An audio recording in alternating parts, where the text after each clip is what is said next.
Corners, just 2 miles north of the village, at the intersection of Livernois and Square Lake Roads, was one of 3 tiny business centers in Troy Township. There were a few homes, a blacksmith shop, the Methodist church, and Cuttings General Store at the corners. Cuttings was a small version of today's big box stores. You could buy almost anything here.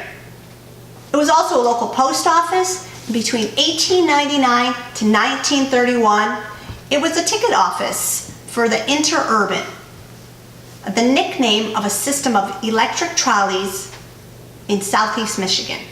Electric trolleys first appeared in Detroit in 1886. By 1900, Henry Everett and Edward Moore had bought and consolidated all the independent streetcar lines into one company, the Detroit Unified Railroad, or DUR. This system included more than 500 miles of tracks and was the largest electric trolley system in the country.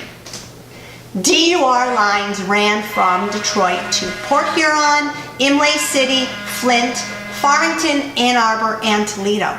About 60 cars rolled by Cuttings every day. The Interurban was a huge economic boost for Troy farmers who sent milk and produce to Detroit markets on DUR freight cars.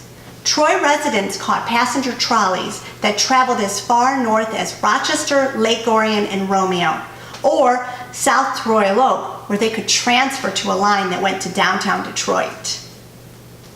Ridership peaked during World War I, but then declined as roads were paved and cars and buses couldn't travel to places where there were no tracks. The DUR was also challenged by fixed fare rates that couldn't keep up with escalating operational expenses. The last car ran from Detroit to Royal Oak in 1934. As you look around, see if you would find things that you would shop for today.